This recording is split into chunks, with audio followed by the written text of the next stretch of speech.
할렐루야, 할렐루야.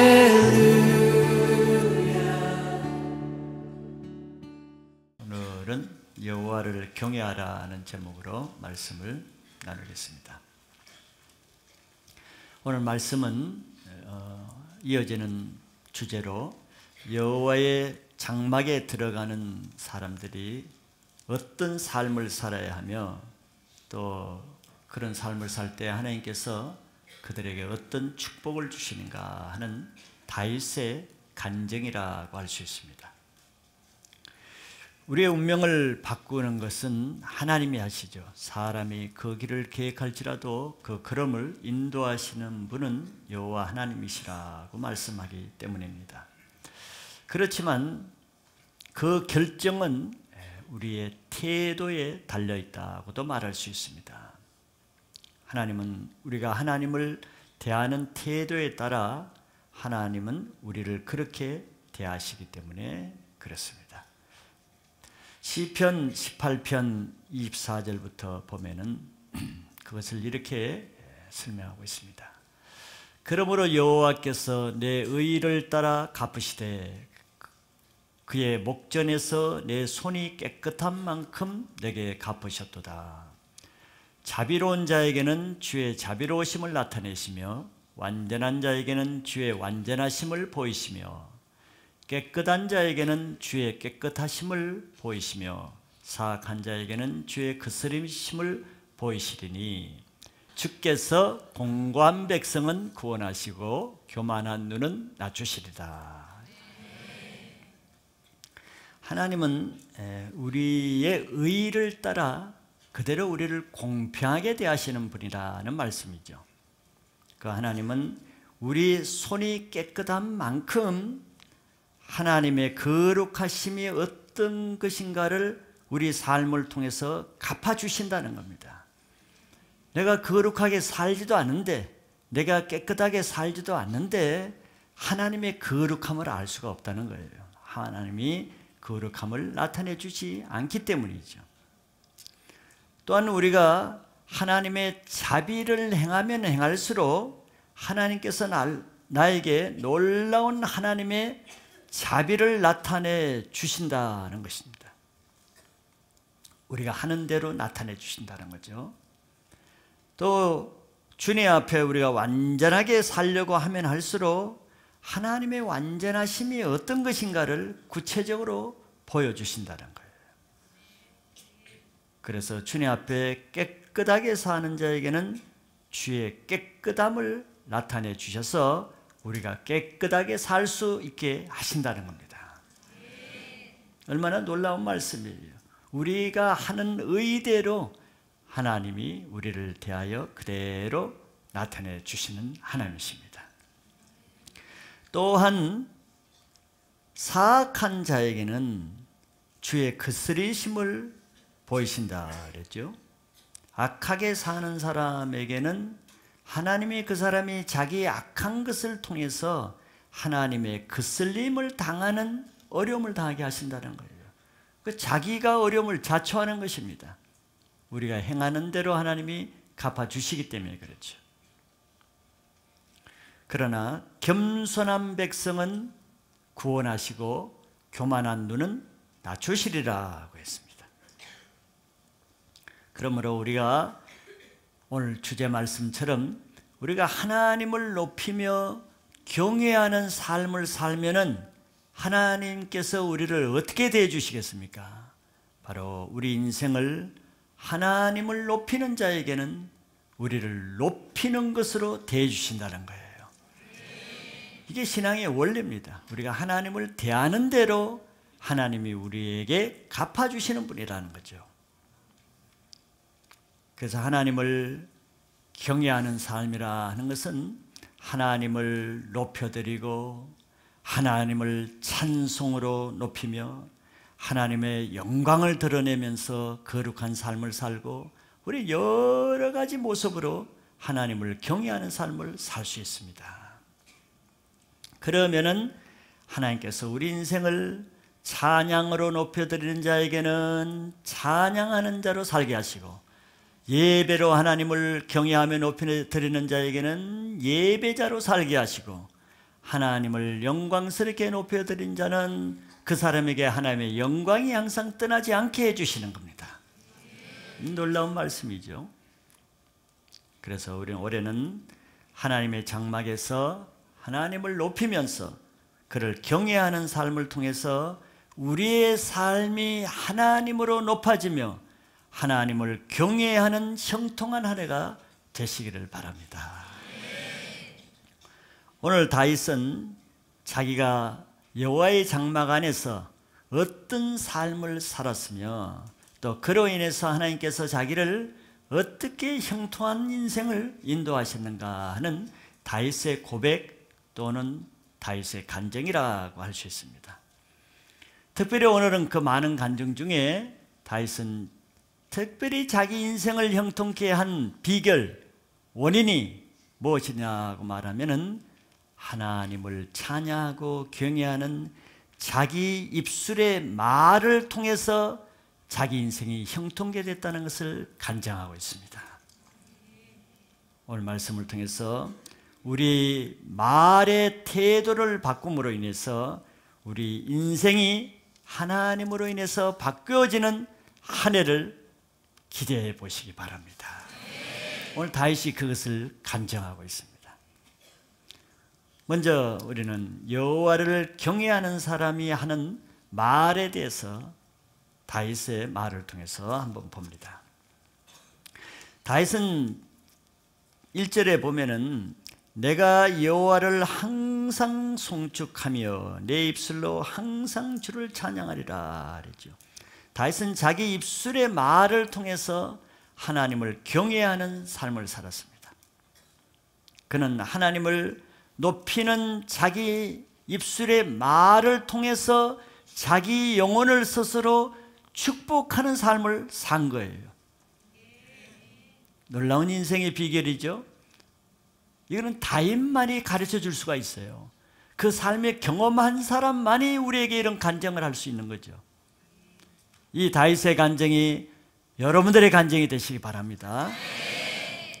그래서 다윗은 여호와를 찬양하는 말과 다른 사람을 축복하는 말, 그리고 하나님 앞에 자기 죄를 회개하는 말을 통해서 스스로 자기 말로 자기 인생을, 자기 운명을 바꿔가는 놀라운 인생을 살았다는 거예요.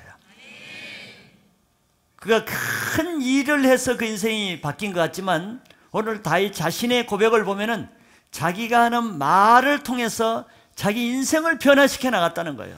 자기 스스로가. 여러분들, 내가 지혜가 없고 비록 능력이 없고 재주가 없다 할지라도 자기 인생을 바꾸는 데 문제가 안 됩니다. 왜? 내가 하는 말을 통해서 내 인생을 바꿀 수 있기 때문에 그렇습니다. 그래서 새해에는 여러분들의 인생이 작년보다는, 이전보다는 새롭게 되기 원하신다면 우리의 입술의 말의 변화를 먼저 행할 수 있길 바랍니다. 우리 잠언서 큐티가 계속 말에 대해서 나온 거 여러분들 아시죠? 이미 하나님이 다 준비시켜 놨어요. 말이 얼마나 중요한가. 우리는 어떤 어려운 사건이나 힘든 문제 앞에서 내가 그때 내 입이 무슨 말을 하는가가 그것이 내 운명을 결정합니다. 한번 기억해 보세요. 좋을 때야 좋은 말을 누가 못합니까?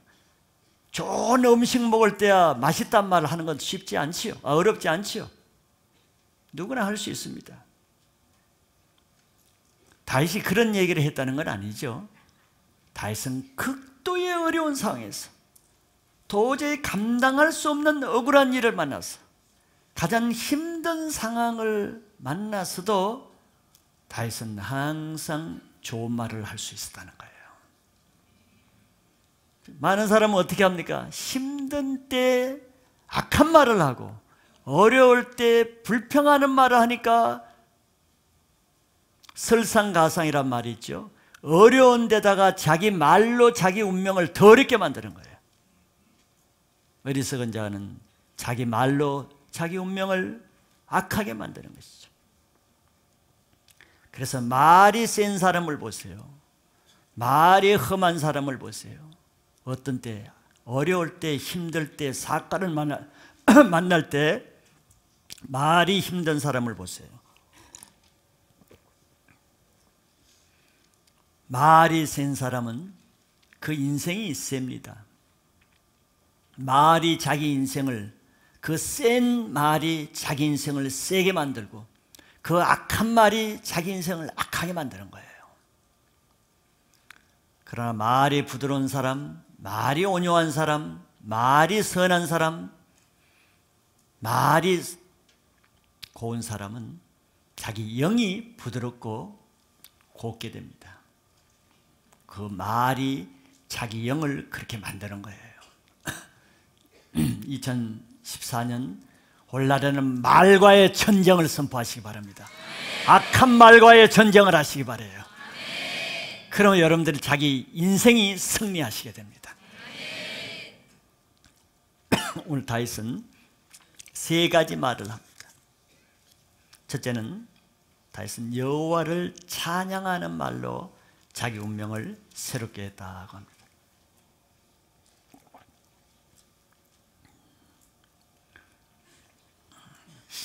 다윗이 많은 시편을 쓴 것은 우리가 알듯이 자기 인생이 잘 되고 형통한 왕궁에서 쓴 것이 아닙니다. 그거는 별로 몇 개 안 돼요. 그게 언제 많이 썼냐면은 사울에게서 쫓겨서 광야에 도망 다닐 때, 도피 생활할 때 극도의 생존의 위협을 느끼고 목숨의 위협을 느끼는 광야 훈련 받을 때 쓴 겁니다. 근데 좋을 때 쓴 말이 아니에요. 그렇게 힘들 때, 억울할 때, 자기가 잘못한 것이 없잖아요. 시기심으로, 사울의 악함으로 억울하게 할 때는 얼마나 나쁜 말이 나와요. 불평한 말이 얼마나 나오기 쉽습니까? 그럴 때 다윗이 무슨 말을 했는가, 그것을 봐야 되는 거예요. 다윗은 사울에게 쫓기는 지금 이 시도 죽음의 위기를 벗어난 후에 그의 첫 마디가 힘들다, 이게 아닙니다. 그의 입술로 하나님을 찬양한 말을 했다는 거예요. 이게 다윗의 인격이죠. 이 다윗의 인격에서 나오는 말이 자기 인생을 그렇게 인도해 갔다는 겁니다. 그는 항상이란 말을 하잖아요. 1절에 항상. 항상이라는 말은 참 쓰기가 어렵지 않지요. 쉽지 않지요. 더구나 자기에게 항상 자기가 찬양했단 말은 아무나 쓸 수 있는 말이 아닙니다. 삶의 생활화가 된 거죠. 그래서 다윗은 항상 여호와를 송축하며 자기 입술로 또 항상 주를 찬양하리다 그랬어요. 그는 자기 입술에 매 순간 항상 주를 송축하고 찬양하는 말이 떠나지 않게 하는 것이 그의 신앙의 목표였다는 거예요. 작정하고 그렇게 하는 겁니다. 작정하고. 왜? 그렇게 하는 말의 능력이 어떤가를 다윗은 알고 있는 것이거든요. 그 말이 자기 인생을 어떤 영향을 줄 것인가를 알기 때문에 이렇게 작정하고 말의 훈련을 받는 것입니다. 말은 저절로 다듬어지지 않습니다. 가장 다듬기 어려운 것이 야고보서에는 혀라 그랬잖아요. 다른 지체는 다 훈련받는데 혀가 훈련이 안 된다 그랬잖아요.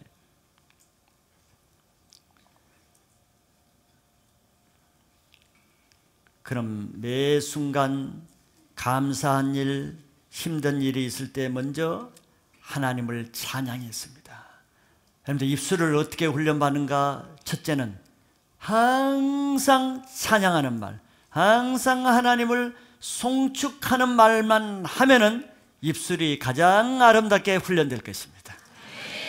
올 한 해 동안 그런 입술을 훈련받을 수 있기 바랍니다. 이것이 바로 다윗이 그의 영혼을 형통케 하는 놀라운 비밀입니다. 비밀을 우리에게 가르쳐 주는 거예요. 악한 자는 이런 것을 상상을 못 하잖아요. 사울에게는 이런 것이 있을 수가 없습니다. 그의 입술이 항상 주님을 찬양하는 말을 함으로 인해서 사단이 자기 입술에 한시라도 어떤 불평이나 악한 말을 할 기회를 주지 않는 것입니다. 그것이 바로 자기 영혼을 보호하고 자기 영혼을 축복할 수 있는 비결이죠. 내 입에 악한 말이 들어올 기회를 안 주는 거예요. 항상 선한 말, 송축하는 말, 찬양하는 말만 하니까 불평할 말, 다른 나쁜 말을 할 기회를 안 주는 거예요. 우리는 어떤 상황에서도 주님을 찬양하며 감사드리는 이것이 바로 다윗의 영성이요 다윗의 믿음인 것을 알고 우리가 이런 다윗의 믿음 영성을 따를 수 있기 바랍니다. 이것이 내 인생의 원수의 공격으로부터 보호받는 유일한 비결이라고 할 수 있습니다. 여러분들 인생이 잘 안 풀립니까? 신앙이 안 자랍니까? 뭐 교회에서 설교에서 딴 데서 원인 찾지 말고 여러분들 핸드폰 가지고 다니시죠? 핸드폰에 녹음기 있죠? 일어날 때부터 녹음기를 여기다 놓고 켜놓고 24시간 계속 켜놓고 집에 와서 한번 틀어보세요. 자기가 주로 무슨 말을 하고 있는가? 원인은 거기서 다 찾을 수 있을 것입니다.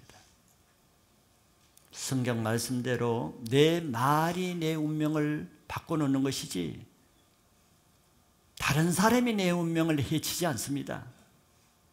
주로 하나님과 다른 사람에게 대하는 나의 태도와 나의 말이 내 운명을 그렇게 한다는 것을 알고 자기 죄를 회개하면은 자기 인생이 바뀌는 것이에요.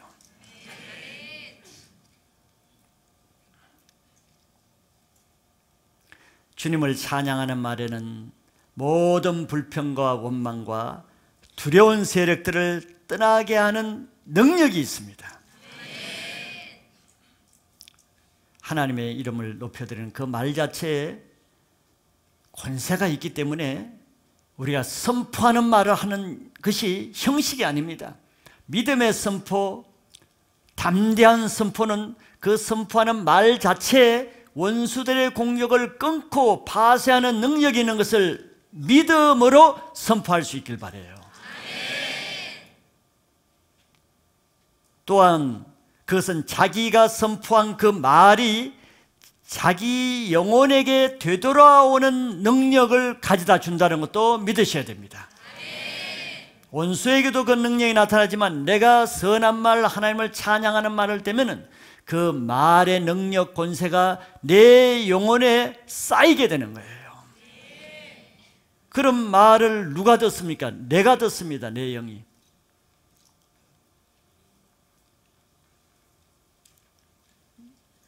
제가 예전에 산에서 기도할 때 내 입이 내가 원치 않는 말을 계속 하는 거예요. 무슨 말? 내 죄를 토설하는 말을. 근데 그건 내 영혼이 듣는단 말이에요. 내 영혼이 들음으로 내가 회개가 되는 거예요. 근데 내 말만 이렇게 한다고 그렇게 회개가 되겠어요? 그 내 죄를 토설하는 말을 내 영혼이 들음으로 내 영혼이 죄에 대한 회개가 생기는 것입니다. 마찬가지예요. 내가 여호와를 찬양하는 말, 송축하는 말을 하면은 내 영혼이 그걸 듣고 내 영이 여호와를 송축하게 되는 거예요. 그와 마찬가지의 원리로 반대로 내 입이 악한 말을 하고 부정적인 말을 하고 원망하는 말을 할 때는 그것을 누가 듣느냐? 하나님도 듣지만 원수가 듣고 합법적으로 그 영을 불러들이는 역할을 합니다. 그 말을 듣는 내 영혼이 바로 부정적인 생각, 원망하는 생각으로 내 영혼이 스며들 뿐인 거예요. 실제로 여러분들 부정적인 말 많이 하고 원망하는 많이 하고 남 판단한 말 많이 하는 사람이 영혼을 한번 보세요. 영적 상태가. 남이 그렇게 만든 게 아닙니다. 그 사람의 말이 자기 영혼을 그렇게 만든 거예요. 그 사람의 말을 알 수 있는 것입니다. 잠언서 6장 2절에 이런 말씀이 있죠. 내 입의 말로 내가 얽혔으며 내 입의 말로 인하여 잡히게 되었느니라 그랬어요. 여러분들, 자기가 누구 때문에 얽혔다고 말합니까? 남의 말이 아니라 그러잖아요. 성경이 내 말로 네가 얽힌 것이다. 딴 사람의 말이 아니라 네 말로 네가 얽혔다는 것은 묶였다는 것이죠. 또 너의 바로 그 입의 말로 인해서 네가 뭐에 잡히면 악한 영에 죄에 잡히게 됐다는 거예요. 악한 말은 악한 영을 끌어들인단 말이죠. 악한 말은 악한 죄를 끌어들이기 때문에 스스로 내 말로 나를 잡히게 만드는 거예요.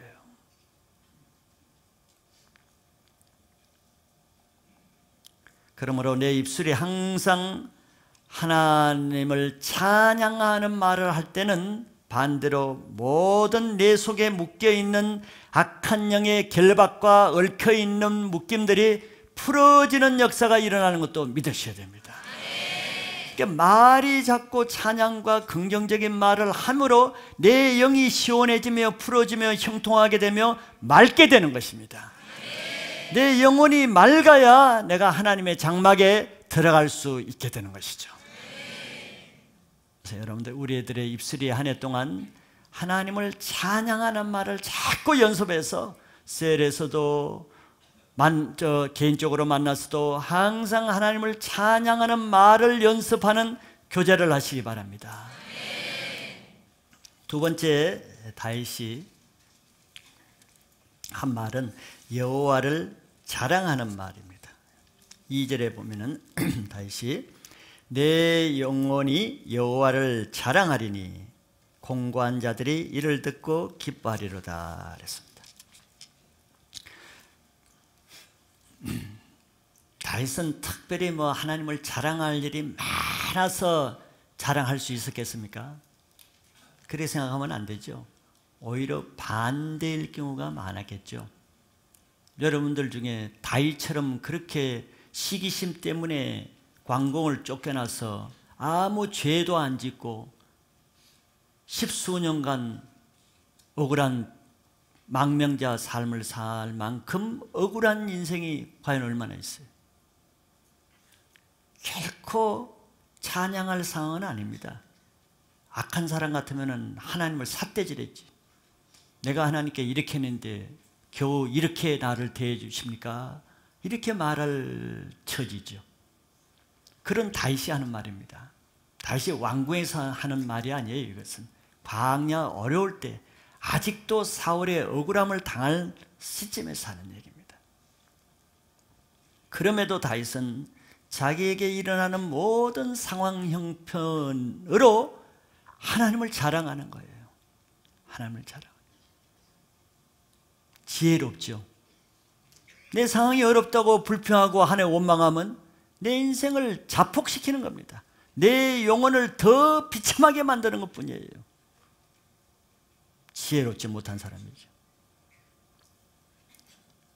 그래서 다윗은 자기의 어려운 상황, 자기 코가 석자인데도 자기 앞가림도 못하는 형편임에도 불구하고 그 상황에서 하나님을 찬양하니까 뭐라 그랬어요? 그를 듣는 사람이, 공고한 사람이, 자기와 같이 그렇게 힘든 형편이 있는 사람이 이를 듣고 은혜를 받아서 기뻐하더라는 거예요.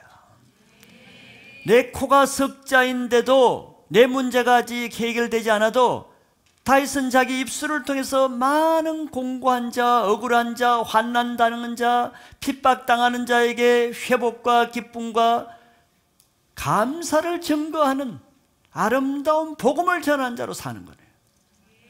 놀라운 인생이죠. 형편이 어렵다고 그렇게 못 사는 게 아닙니다. 사실 다윗이야말로 많은 위로를 받아야 되고 많은 사람의 도움을 받아야 될 형편인 것 같지만 다윗은 반대의 삶을 살았어요. 그런 상황에서도 다윗은 결코 그 입으로 불평하는 말을 하지 않았습니다. 이게 자기 영혼을 광야에서 보호받는 비결이었죠. 끝까지 그 하나님을 신뢰할 수 있었던 것은 자기에게 주신 하나님의 약속의 말씀을 붙들기 때문에 이럴 수가 있었어요. 합력하여 선을 이루시는 하나님을 믿기 때문에 어려운 가운데도 하나님을 자랑할 수가 있는 거예요. 이것이 하나님 보시기에 합한 다윗의 마음이었죠. 교만한 사람들의 특징은 모든 일을 통해서 항상 하나님께 원망, 불평하는 말을 합니다. 그래서 그런 말을 들으면 여러분들 마음이 어떻습니까? 교만한 사람들은 자기만 어렵고 그냥 골방에서 있으면 그래도 덜 죄를 짓는데 꼭 다른 사람에게 하나님을 원망하고 교회를 원망하는 말을 해서 듣는 사람의 영혼까지도 어렵게 하고 불평하게 만들어서 하나님을 떠나게 하는 2배, 3배로 더 악한 죄를 지어요.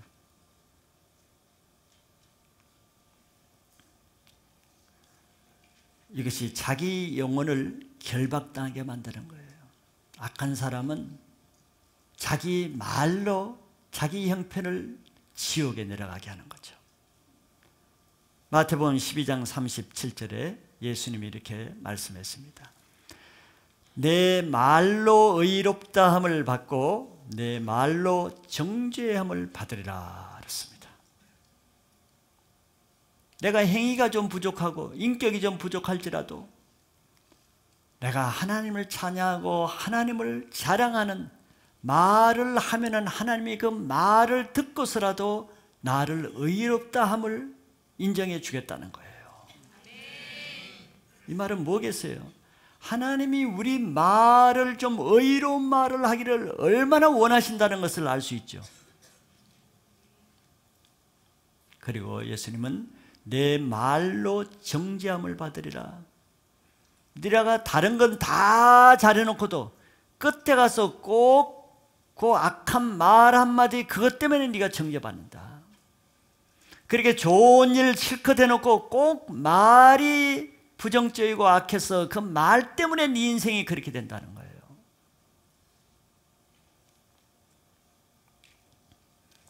우리는 하나님을 늘 자랑하는 말, 하나님이 나에게 주신 은혜를 생각해 보세요.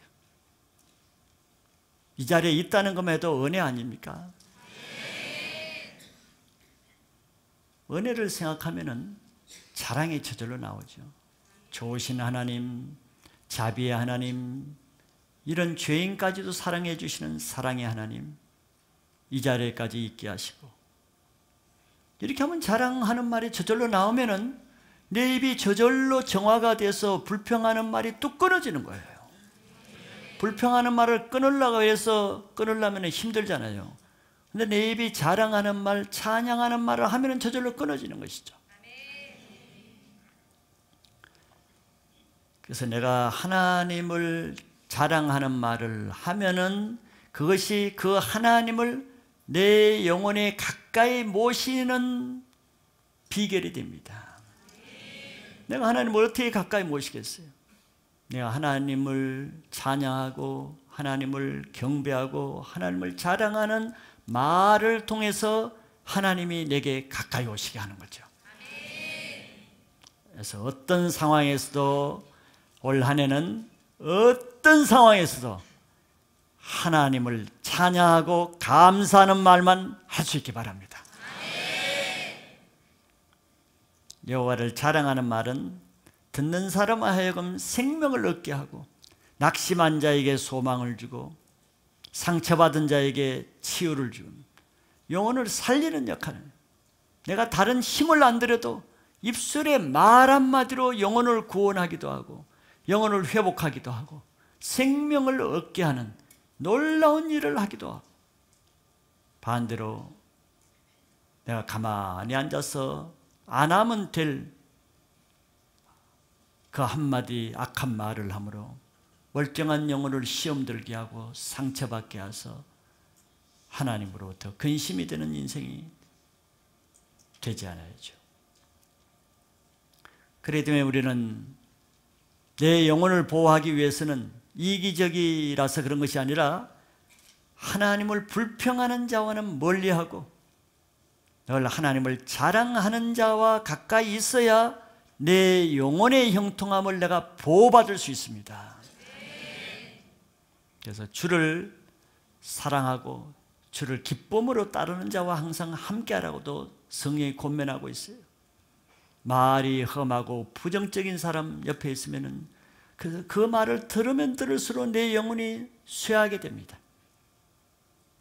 또 그 부정적인 영이 내게 들어와서 내 말도 금방 그렇게 따라가는 거예요. 그런 사람을 피하고 늘 입술에 긍정적인 하나님을 찬양하는 사람과 함께하여서 찬양하는 말을 배울 수 있기를 바랍니다. 세 번째는 여호와의 이름을 높이는 말. 3절에 보면은 다윗이 이렇게 말합니다. 나와 함께 여호와를 광대하시다 하며 함께 그의 이름을 높이세 그랬습니다. 광대하시다는 건 크신 하나님이라는 뜻이죠.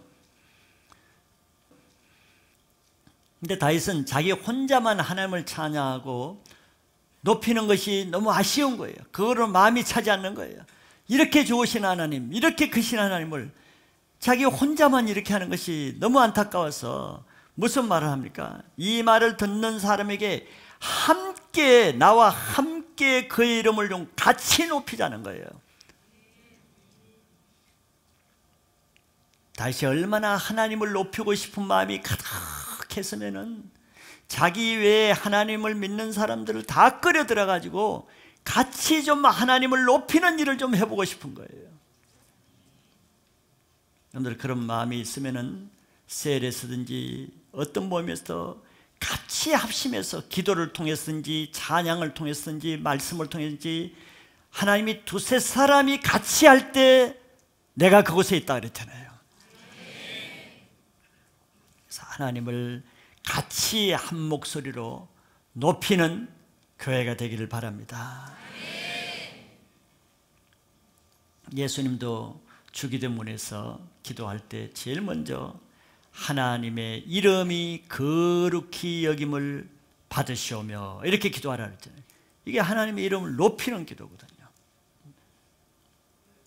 모든 상황을 통해서 하나님의 이름을 높이고 하나님의 크신 광대하신 이름을 높일 때 그 광대하신 하나님의 능력이 내게 주어지게 됩니다. 하나님이 우리를 하는 것처럼 갚으신다 그랬죠. 우리가 하나님의 광대하신 하나님을 믿고 그 광대하심을 높여 드릴 때 하나님이 우리 그 말을 따라 우리를 그렇게 광대하신 하나님으로 나타나 갚아주시는 거예요. 말이 얼마나 중요한지 모릅니다. 어떤 사람은 하나님 도와주지도 않고 하나님 나를 미워하시고 그러니까 점점 하나님의 미움이 임하고 안도움이 임하시는 거죠. 내 말로 네가 잡히는 거예요. 이제 그것을 알았으니 절대 그런 말 하지 말기 바랍니다. 바울과 실라도 빌보에서 큰 복음의 역사를 이루고 나서 억울하게 감옥에 갇혔잖아요. 얼마나 억울합니까? 대부분의 감옥에 갇히면 불평불만이 나죠. 그런데 그곳에서 하나님을 찬양했습니다.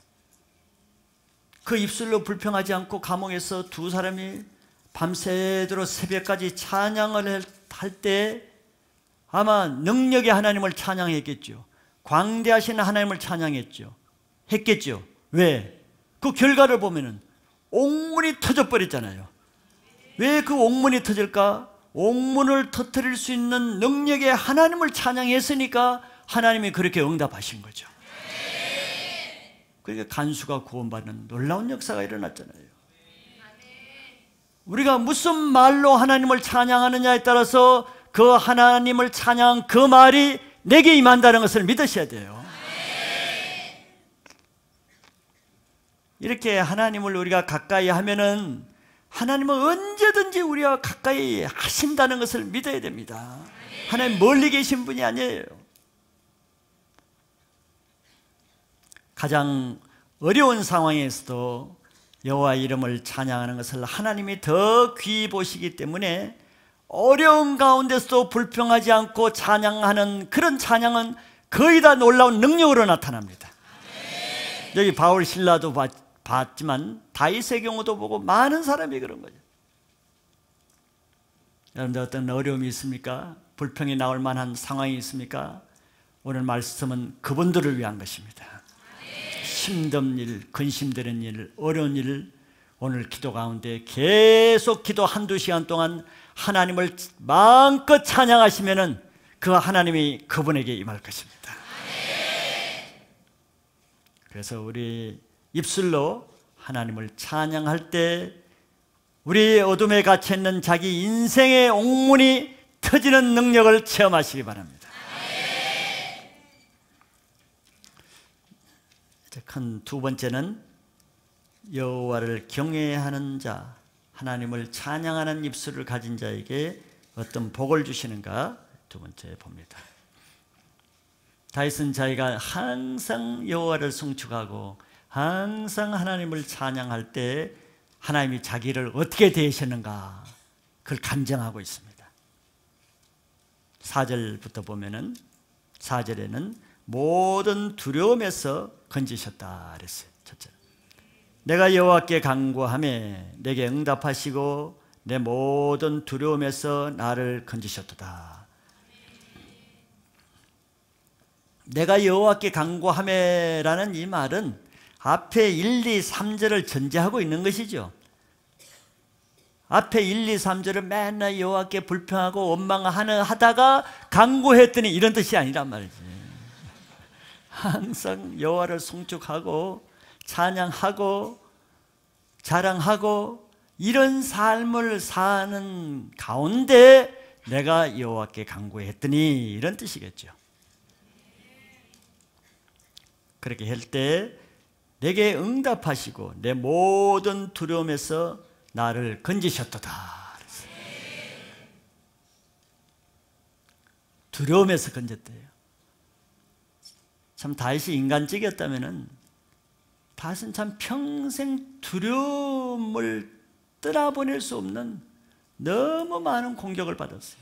왕이 된 다음에도 자기 아들로부터도 공격을 당해서 감남산으로 맨발로 쫓겨나가고 얼마나 많은 두려운 일이 있었습니까? 모든 원수의 공격은 우리 마음의 두려움으로 찾아오죠. 두려움은 원수의 공격의 결과입니다. 내가 두려우면 뭐 건강이 나쁘니까 두려워하지 건강 나쁘다고 다 두려워합니까? 아니잖아요. 아닙니다. 건강이 나쁘다고 두려워하는 것은 건강이 나쁘기 때문에 두려워한 것이 아니고 악한 영, 질병을 주는 영의 공격에 치고 있기 때문에 두려운 거예요. 감기만 들려도 뭐 이거 감기, 이거 폐암 아닌가? 그 감기의 영에 벌써 두려워서 자기는 감기보다 더 큰 두려움으로 폐암까지 벌써 가버리는 거예요. 놀라운 능력이죠. 건강으로 두렵고 어떤 사람은 물질 문제로 조금 카드빚이 생기면 이제 내 인생 끝났다 하고 벌써 두려움을 불러들여요. 자기 장래 문제, 우리 인생에 두려움이 없을 수가 없는 것은 상황이 그렇다기보다 악한 원수 마귀가 항상 우리를 공격하기 때문에 두려운 일이 없을 수는 없습니다. 다윗에게도 있었어요. 그런데 다윗에게 주어지는 두려움은 우리에게 주어지는 것보다는 사실 상상을 초월하는 두려움이죠. 광야에서 농사를 짓습니까? 무슨 일을 합니까? 아무 먹고 살 생계가 막막한 그 광야. 아둘람 광야는 풀 한 폭이 안 나는 데입니다. 자기 혼자 먹고 사는 것도 힘드는데 어떻게 400명을 먹고 살 수 있겠어요? 매일매일 산다는 자체가 두려움입니다. 그리고 하루도 마음 편하게 잘 수가 없어요. 사울의 군대가 공격하기 때문에. 이런 두려움이 뭐 한두 건이 아니었겠죠. 그리고 사울의 군대는 일국의 정예 용사입니다. 다윗의 왕궁 호위대, 왕궁 군대예요. 아브넬과 같은 다윗의 최고 총사령관이 늘 총사령관을 대동하고 오합지졸 같은 상처난 자, 환난당한 자, 빚진 자, 이런 오합지졸만 모인 이 400명을 공격하러 오니 무기도 제대로 없고 당할 일국의 군대와 그냥 핫바지 400명하고 싸우는데 이게 상대가 안 되는 거예요. 상대가 안 돼. 이 두려움이 얼마나 컸겠어요.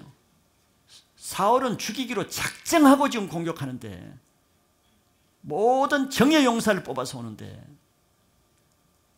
그런데 놀라운 일은 십수년간 그것도 그 초라한 400명을 데리고 일국의 최정예 군대를 맞이해서 생존해 있었는 것이 어떻게 가능했겠어요?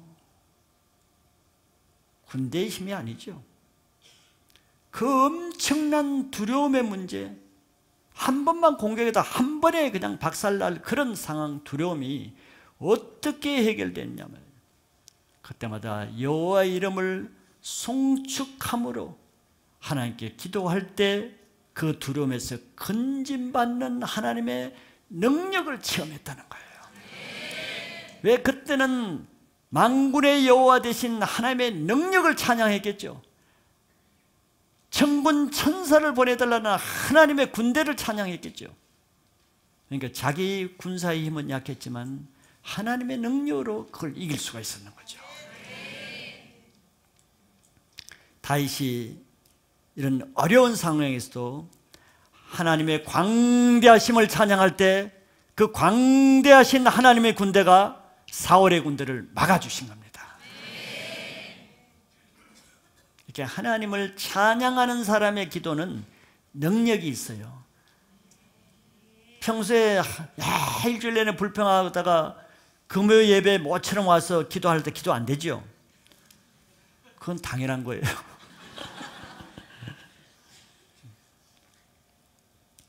성경에는 의인의 기도가 역사하는 힘이 있다고 그랬습니다. 그렇죠?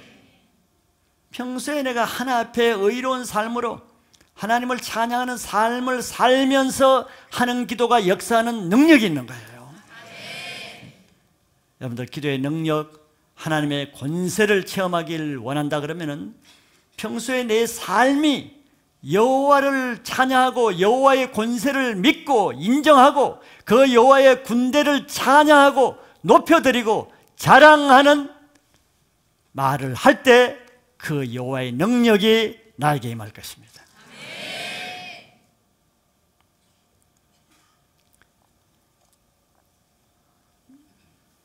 두려운 문제 앞에서 무섭다, 힘들다, 뭐 죽고 싶다, 그러면 그 사람이 그렇게 되는 거예요. 자기 말대로 됩니다. 내 말로 네가 잡힌다 그러잖아요. 여러분, 자살하는 사람 내가 연구는 안 해봤지만 이 원리를 보면 죽고 싶다 말하는 사람은 반드시 자살합니다. 교회 떠난 사람, 그거는 내가 좀 알아요. 평소에 나 교회 떠날 거야, 떠난다, 이 교회는 떠나지, 반드시 그런 사람이 떠나게 됩니다. 왜? 지 말로 자기가 잡히는 거예요.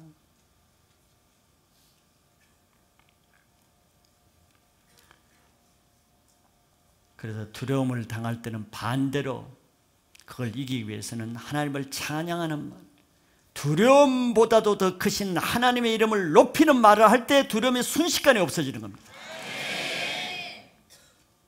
두려움 문제를 가지고 있는 사람들, 오늘 밤에 실제 이런 다윗과 같은 체험을 하시길 바랍니다. 물질 문제든 건강 문제든 인간관계 문제든 장래 문제든 어떤 문제든지 여러분들 아마 다윗보다 더 큰 두려움은 없을 거예요. 다윗처럼 광대하신 하나님의 이름을 부르면서 돌파하는 역사가 있길 바랍니다. 두 번째는 하나님을 경외하는 자에게 그 얼굴에 광채가 나게 해서 부끄럽지 않게 하신다는 겁니다. 5절을 보면은 그들이 주를 앙망하고 광채를 내었으니 그들의 얼굴은 부끄럽지 아니하리로다.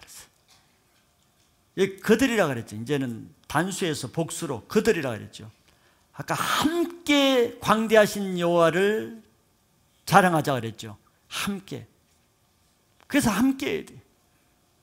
남이 그렇게 함께 안 하면 남은 광천인데 옆에 완전히 시커먼 숫덩이가 있단 말이죠. 그래서 함께 할 때 함께 해야 되는 거예요. 함께 할 때 여기에 그들에게 그러죠. 그들이 놀라운 일이죠.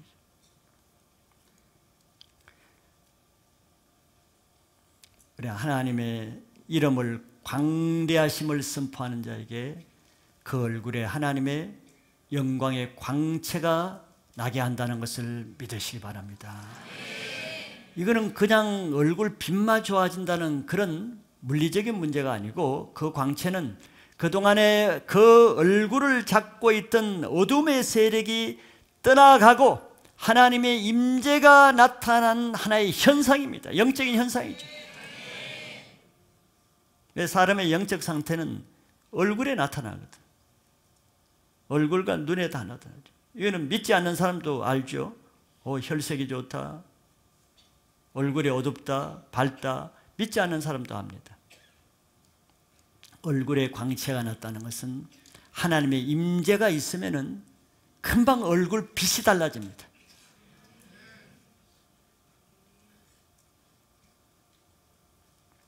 전도를 할 때나 복음 제시할 때 여러분들이 많이 경험할 거예요. 옛날에 우리 전도 폭발로 전도할 때 많은 경험을 하죠. 놀라운 경험을 하는데 전도 폭발 하기 전까지 얼마나 영적 전투가 심합니까? 특별히 절정에 달할 때는 십자가의 복음을 전할 때는 막 옆 사람이 방해하고 본인이 괜히 막 핸드폰이 울리고 그러면서 또 복음을 그때는 막 안 따라 하려고 그러고 막 버팅기고 그때 얼굴을 사진을 찍어놔야 됩니다. 보면은 아주 강팍하고 완고하고 서서히 시퍼렇고 막 시커멓고 얼굴이 빨리 딱 찍어놔야 돼요. 요즘 잘하는데 딱 찍어놓고 그래도 복음을 따라하는 거잖아요. 믿음으로 따라하고 나서 예수님을 진실로 영접하는 사람은 그 순간에 눈물이 터지고 그 강팍한 사람의 눈에서 얼굴에 살기가 돋아나는 그 눈에서 눈물이 터지면서 얼굴빛이 싹 변합니다. 그 본 경험 있는 사람 많이 있죠. 전도해 본 사람은 다 알아요.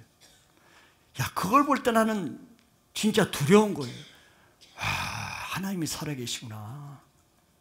두려운 것입니다. 기쁘기도 하지만 두려운 거예요. 어떻게 요 한순간에 한 영혼의 인간이 이 얼굴이 있다고 어떻게 이렇게 바뀌는가?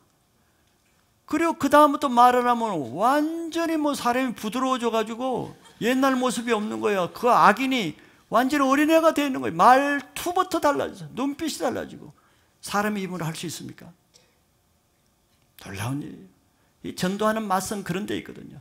하기 전까지는 정말 힘들고 억울한 말을 듣고 모욕을 당하지만 그 영적 전투에 승리해서 일단 복음에 들어가면은 완전히 바뀌는 거죠. 그 바뀌는 제일 먼저 얼굴의 광채가 바뀝니다.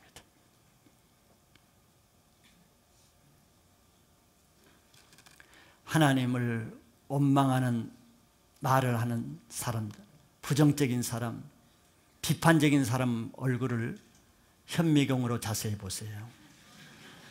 살이 썩어 있습니다. 시커멓게. 그는 아무리 화장해도 그는 안 돼요.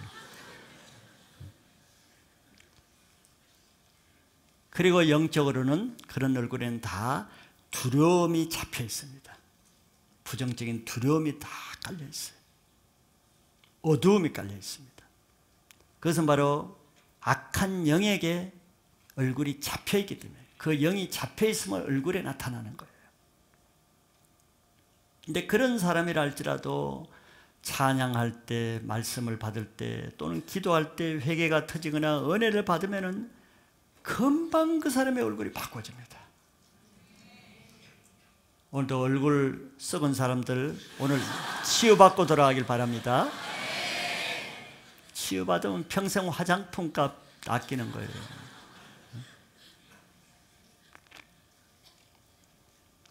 모세가 시내산에서 40일 하나님과 같이 있었어요. 금식했죠.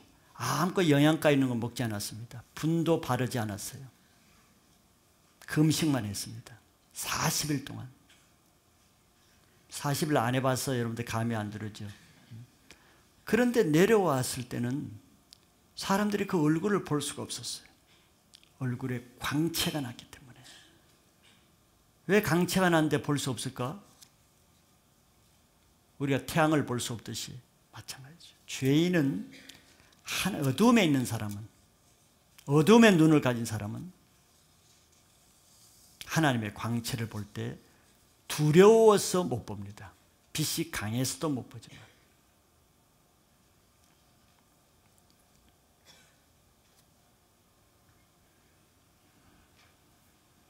스데반은 돌에 맞아 죽으면서도, 죽을 때는 여러분 돌에, 그것도 그냥 죽는 것도 아니고 참수용으로 단번에 죽는 것도 아니고 돌에 맞아 죽는 것이 가장 고통스럽지 않겠어요?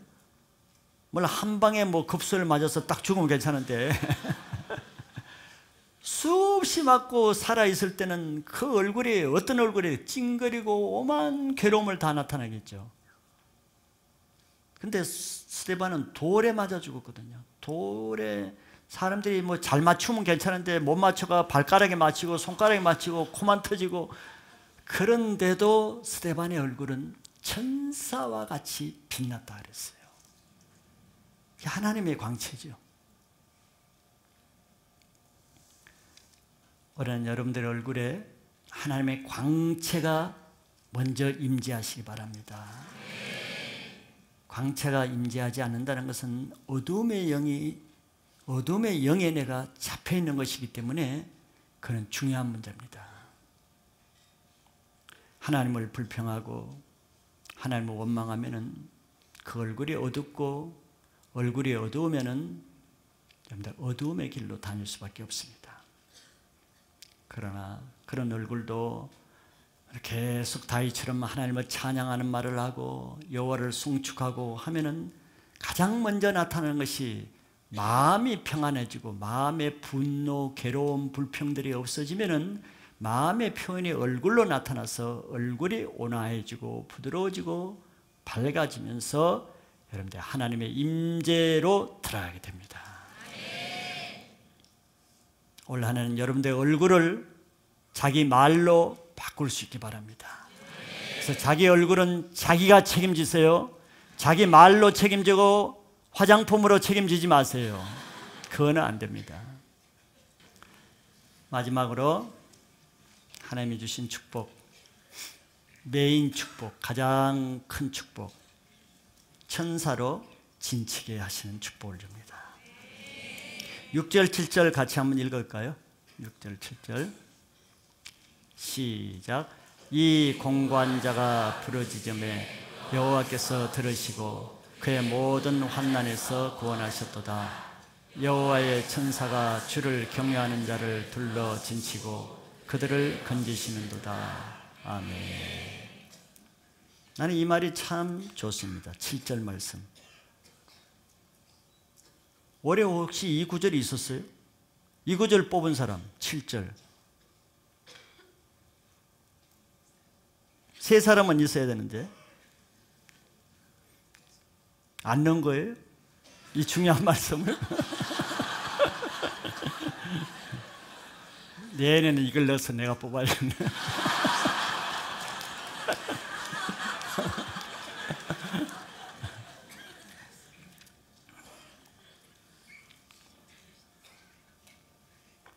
다윗은 공고한 가운데 부르짖었다 그랬어요. 얼마나 공고했겠어요. 특별히 블레셋 왕 앞에서 미친 채 하면서 죽을 위기 가운데 그 마음이 얼마나 상했겠습니까? 그렇게 부르짖어 기도할 때 하나님이 그를 구했죠. 우리가 사무엘상 말씀 보면은 그를 구했습니다. 근데 어떻게 구했는가가 더 중요하죠. 7절에 바로 다윗은 자기가 어떻게 구원받았는가를 이렇게 말하고 있어요. 여호와의 천사가 주를 경외하는 자를 둘러 진치고 그들을 건지시는도다. 이거는 영적인 것을 체험한 사람만 알겠죠. 하나님은 왜 우리가 오늘 주제가 여호와를 경외하라 하잖아요. 제목이. 여호와를 경외하는 것이 최고입니다. 물론 잠언서 같은 데는 여호와를 경외하는 것이 모든 지식의 근본이라고 말하지만 그보다 또 다른 중요한 것은 여호와를 경외하는 자에게는 하나님이 얼마나 그를 귀하게 여기시는지 그에게는 하나님의 천사를 불러서 보내서 그를 그 주위에 진치게 한다는 거예요. 진치게. 천사가 진치면 감히 누가 그를 공격하겠어요? 천사가 진치고 있는데. 그러니 다윗은 사울의 왕궁 군대가 수없이 공격해도 다윗의 그 핫바지 군대를 이길 수 없던 것은 바로 천사가 진치고 있었기 때문에 감히 공격할 수 없었던 거죠. 이런 삶을 사시기 바랍니다.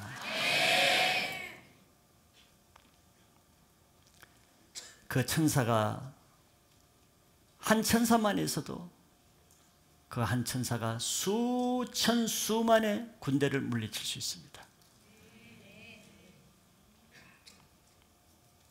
그래서 천사가 진치는 사람은 항상 그의 하는 일이 형통하고 그의 가는 길이 안전하며 그가 모든 재앙과 악한 권세의 공격으로부터 항상 이기고 보호받는 것은 자기 능력과 자기 힘이 아니라 그를 둘러 진치고 있는 여호와의 천사가 한 것을 믿으시기 바랍니다. 우리가 이 세상 살아가면서 우리가 할 수 있는 일이 얼마나 제한적입니까? 그건 인정하시죠? 우리가 모든 것을 할 수 있다면 다 형통하겠죠. 뭐 공부도 잘하고 싶다면 다 잘하게 되고 돈도 많이 벌고 싶다면 다 벌게 되고 건강도 하고 싶다면 다 건강하게 되고 뭐 그러면 무슨 문제가 있겠어요? 그러나 그렇지 않죠. 우리가 아무리 운전을 잘해도 교통사고를 막을 수는 없잖아요. 내가 바로 운전해도 다른 사람이 와서 봤는데 어떻게 하겠어? 이건 내 소관이 아니죠. 내 영역 밖입니다. 내가 아무리 운동을 하고 좋은 것을 먹고 조심히 해도 내 몸에 들어오는 병균을 내가 어떻게 막을 수가 있겠어요? 내 영역 밖입니다. 내가 어떻게 감기를 안 들게 할 수 있으며 어떤 병도 내 힘으로 막을 수 있는 병은 없습니다. 또 내가 크고 작은 실수를 얼마나 많이 합니까? 그 실수 아무리 조심해도 한계가 있습니다. 조금은 방지할 수 있지만 한계가 있는 거예요. 자, 이런 부족하고 어리버리한 내가 이렇게 살아간다는 것이 얼마나 놀라운 일이에요. 살아있다는 것이 놀라운 일이죠. 나는 그런 것을 항상 인정합니다. 어릴 때 기찻길에서 그 장난하다가 기차에 한 번도 치이지 않고 살아남은 것이 기관사가 조심해서 그런 게 아니에요. 또 운전하다가도 몇 번 위험한 지경이 있었는데 내가 기지를 발휘해서 그렇게 된 건 아닙니다. 눈길에 미끄러진 걸 기지 발휘한다고 그게 뭐 어떻게 되는 게 아니죠. 나는 그 많은 수많은 위기 사건마다 지나놓고 보니까 정말 그때 하나님이 천사를 보내서 그렇게 막아주시지 않았다면 정말 위험한 지경이 너무 많았다는 것을 인정할 수밖에 없습니다.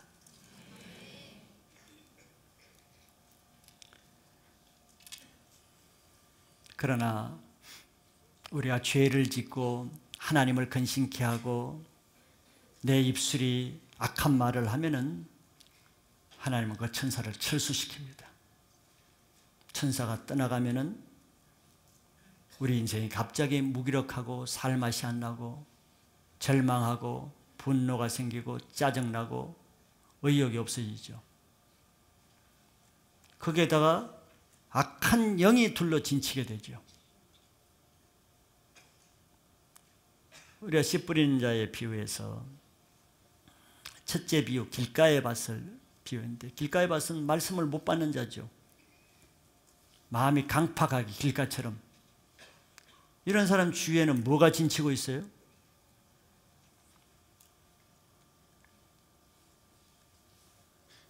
겸손의 영에 임해서 아무도 대답 안 해요.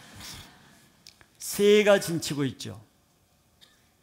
여러분들 옛날에 시골에서 농사를 지으면은 가장 싫은 것 중에 하나가 이 추수 때가 되면 특별히 새들이 봄에 씨 뿌릴 때 하고 그 다음에는 이제 추수 때가 되면은 그 나락이 그 곡식이 익어갈 때가 되면은 집중적으로 새가 날아들어요. 특별히 그 참말로 새, 참새, 진짜 새.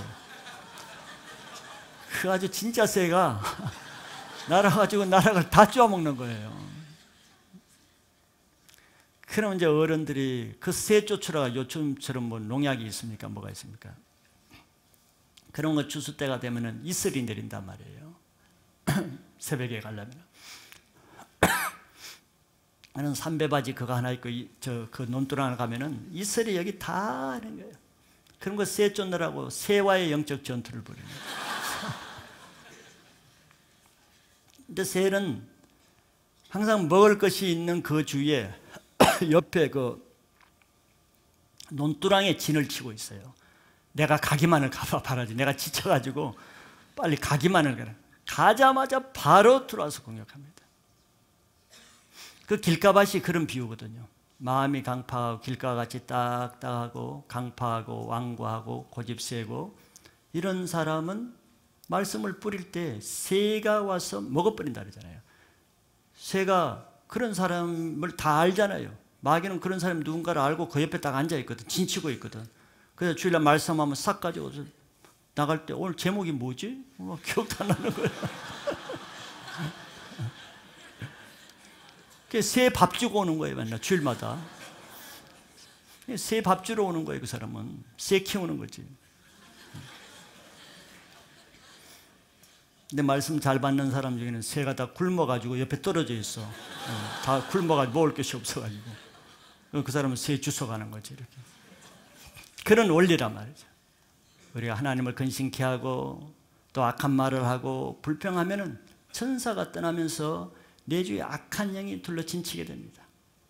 그러니 되는 것이 없죠. 짜증나죠. 불평하게 되죠. 부정적인 생각들을 죠. 더러운 생각들을 죠. 죄를 짓고 싶은 유혹이 들어오죠. 뭐 뻔한 것이죠. 왜 내가 잘 살라고 하는데 안 되겠습니까? 악한 영이 둘러진치니까 그러죠.